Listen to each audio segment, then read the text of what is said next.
Hi friends, வணக்கம். Welcome to our channel. இன்றைக்கி ஞாபக சக்தியை அதிகரிக்கக்கூடிய வல்லாரை கீரை சாதம் எப்படி செய்கிறதுன்னு பார்க்கலாம்.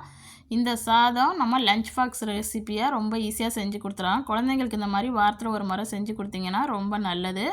வாங்க இந்த வல்லாரை சாதம் எப்படி செய்கிறதுன்னு வீடியோக்குள்ளே போய் பார்க்கலாம். நான் நம்ம தோட்டத்துலேருந்து இன்றைக்கி வல்லாரைக்கீரை பறிச்சிருக்கேன். ஒரு கடாய் அடுப்பில் வச்சுருக்கேன். கடாய் நல்லா ஹீட்டான பிறகு இதில் 2 டேபிள் ஸ்பூன் அளவு நல்லெண்ணெய் சேர்த்துக்கலாம்.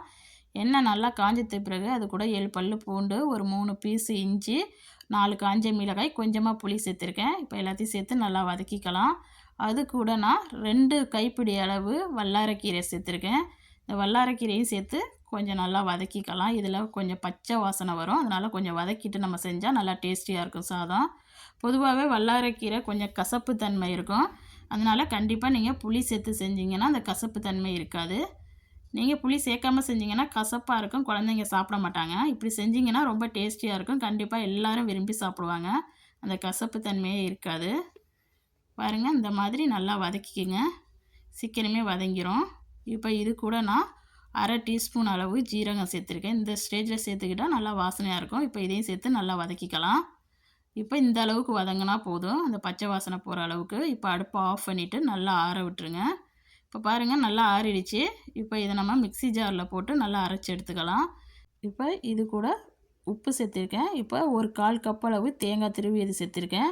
இப்போ இந்த தேங்காய் சேர்த்து நம்ம அரைக்கும் போது நல்லா டேஸ்ட் கொடுக்கும், கண்டிப்பாக சேர்த்துக்குங்க. இப்போ இதுக்கு தேவையான தண்ணி ஊற்றி நல்லா ஃபைன் பேஸ்ட்டாக இந்த மாதிரி அரைச்சி எடுத்துக்குங்க. இப்போ நம்ம அரைச்சது இப்படி இருக்குது, இது ஒரு ஓரமாக இருக்கட்டும். இப்போ அதே கடாயில் நான் 2 டேபிள் ஸ்பூன் அளவு நல்லெண்ணெய் சேர்த்துருக்கேன். 1/2 ஸ்பூன் கடுகு, 1 டேபிள் ஸ்பூன் கடலைப்பருப்பு, 1 டேபிள் ஸ்பூன் உளுந்தம்பருப்பு, அது கூட கொஞ்சமாக கருவேப்பிலை சேர்த்துருக்கேன். இப்போ எல்லாத்தையும் சேர்த்து நல்லா வதக்கிக்கலாம். இப்போ 1/4 கப் அளவு வேர்க்கடலை சேர்த்து அதையும் சேர்த்து நல்லா வதக்கிக்கலாம். இப்போ 1/4 கப் அளவு முந்திரியும் சேர்த்துருக்கேன், அதையும் சேர்த்து நல்லா வதக்கிக்கலாம். உங்களுக்கு பிடிச்சிச்சின்னா முந்திரி சேர்த்துக்கங்க, இல்லைன்னா நீங்கள் ஸ்கிப் பண்ணிடலாம். காஞ்ச மிளகாய் ஒரு 3 இது சேர்த்து எல்லாத்தையும் சேர்த்து நல்லா கோல்டன் ப்ரௌன் கலர் வர்ற வரைக்கும் நல்லா வதக்கிக்கோங்க. பாருங்கள், நல்லா வதங்கிடுச்சு. இப்போ இது கூட நம்ம அரைச்சி வச்ச வல்லாரை பேஸ்ட்டை சேர்த்துக்கலாம். சேர்த்து இது கூட இந்த மிக்ஸி அலம்பி ஒரு 2 டேபிள் ஸ்பூன் அளவு தண்ணி ஊற்றிருக்கேன். இப்போ இது ஒரு கொதி வரட்டும். நம்ம தண்ணி சேர்த்துருக்கிறதுனால ரொம்ப நேரம் கொதிக்க வேண்டியதில்லை. இப்போ இதுக்கு தேவையான அளவு உப்பு சேர்த்துக்கலாம். ஏற்கனவே நம்ம உப்பு சேர்த்துருக்கோம், அதை பார்த்துட்டு சேர்த்துக்குங்க. இப்போ ரெடி ஆகிடுச்சு. இப்போ இது கூட நம்ம சாதத்தை சேர்த்துக்கலாம். இப்போ நான் பாசுமதி ரைஸு 2 கப் அளவு எடுத்து நல்லா இந்த மாதிரி உதிரியாக வடித்து வச்சுருக்கேன். இந்த மாதிரி உதிரியாக இருந்தால் தான் சாதம் நல்லாயிருக்கும். இப்போ இதை சேர்த்து நல்லா மிக்ஸ் பண்ணிக்கோங்க. கரண்டியோட பின்பக்கத்தை கொடுத்து மிக்ஸ் பண்ணிங்கன்னா சாதம் உடையாமல் கிடைக்கும்.